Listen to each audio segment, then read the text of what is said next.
Today we're working on bringing in more dirt into our greenhouse. A lot of what we brought in is settled, and this has been a big project. Our soil here, come out here, this is our native soil. This is our native soil. You look over here, all that white stuff, that's alkali.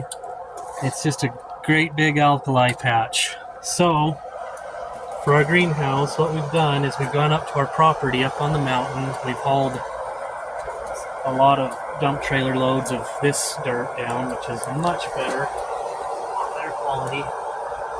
And we have made a pile of compost that we've mixed in with it on the lower layers.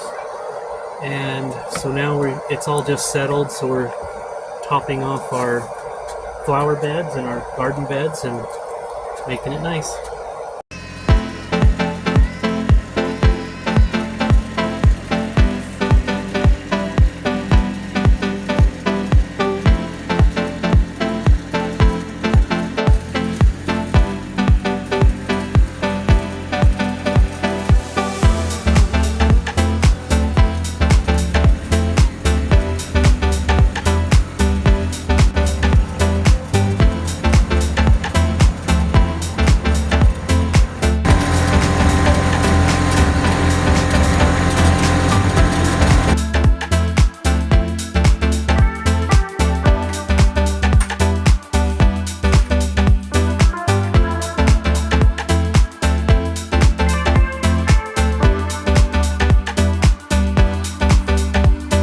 So our greenhouse is heated by a couple of different ways. We have an improvised, similar to the greenhouse in the snow, setup with the geothermal. In our spot, we couldn't go down because of the water table. We would have hit water. So instead I went into the hillside, and there are pipes here. There's another layer underneath that you can't see, and there's more 2 feet under the ground. And they curl into the hillside, and they come out over there on the far end of the greenhouse. And this is just an old furnace blower that I got from work for free. Most of this stuff that I've used, I didn't want to spend any money on. I salvaged almost all of it. The pipe was free, the blower was free. Everything in this greenhouse was almost free. I salvaged these. I salvaged a lot of the drill pipe. I got at a really good price. But anyways, that's the geothermal heat. It just circulates the air. I have a backup heater right here, diesel heater, just a backup. For insulation, hold on, buddy. We have a blower that inflates the 2 layers of plastic. I've insulated the walls and down into the ground a couple of feet all the way around it. The front wall is also inflated. That was a lot of trial and error trying to get that to work. Because we used drill pipe as our structural support, when I first turned on the blower, it inflated our 2 layers like a balloon. It was gonna probably pop our plastic. It was so bad. So what I had to do was, on the far end over there, I put a port in the plastic that will let air escape so it doesn't overinflate, and that made a huge difference.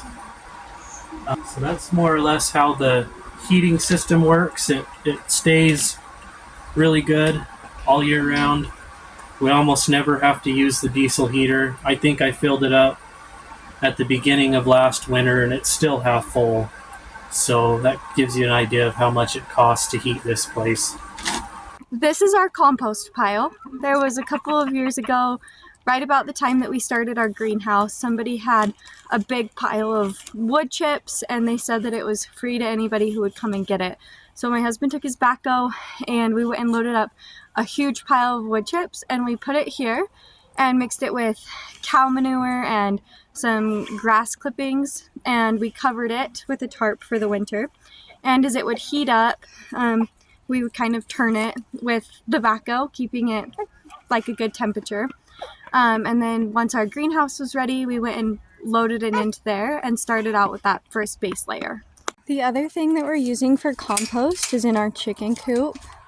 And what we're starting here is just a big pile of whatever we have left. So this is anything that goes bad from our garden and greenhouse, along with our used eggshells and anything. We put it in here and the chickens will kind of naturally turn it, and as this pile grows, we'll eventually start using it as our compost for our greenhouse as well. One of the first things we did when we built our greenhouse was put in the sandbox for the kids. We spend a lot of time out here trying to work, and we needed something that they could easily be around us and do, and this has been super helpful. On the sides and corners of our greenhouse, we did these blueberry bushes. They produce throughout the summer along with all of our blackberries over here. This one is red grapes, and it was one that we planted 2 years ago. This was the first year that we got grapes, but there was so many of them that we didn't even know what to do with them all. On this same top tier, we have kiwi, and nothing has came of it yet, but it might take just a couple of years. It was a baby plant when we first got it. On the far left corner, we have more grapes, and there's still some growing here, but most of them have molded or quit producing for the year. We have raspberries, strawberries, and blackberries. They produced great, and they're basically done for the season as well. Along this whole second tier, we just recently planted carrots on half of it, and then some lettuce on the second half. On this half of the second tier, we've planted onions and more carrots, and that basically takes up all of this.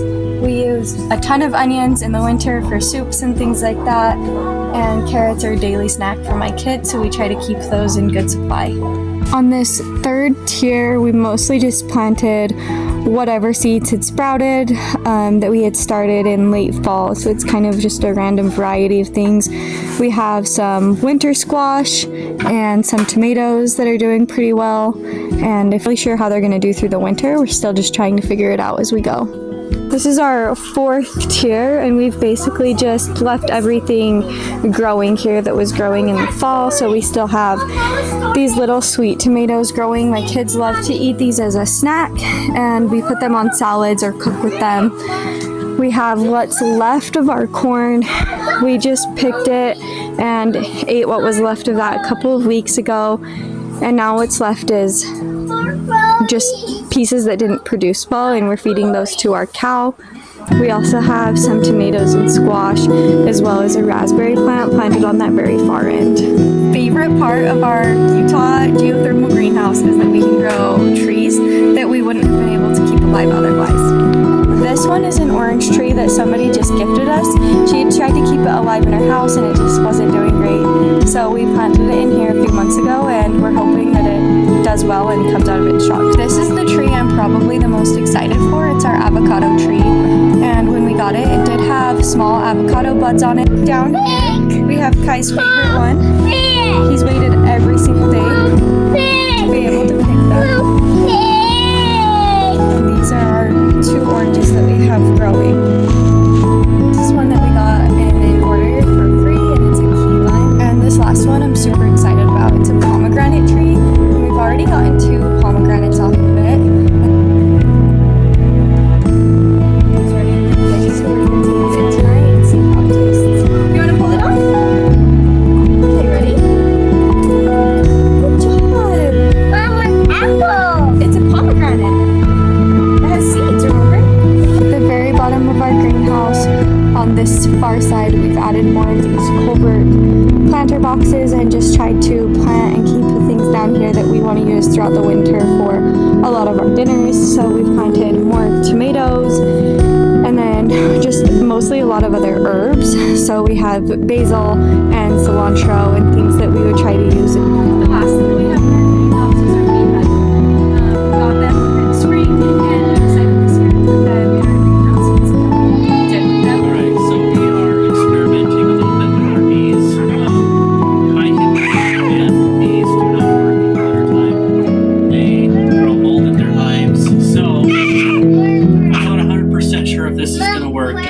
we've done.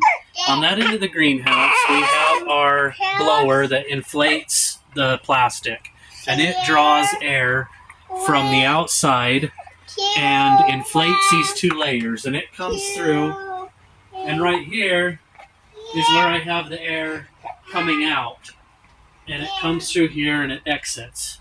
So that should be air from the outside that is not humid and not as cold. So what I've done is I've ran it under this plastic and I've drilled some holes so that that circulates that air around the hive.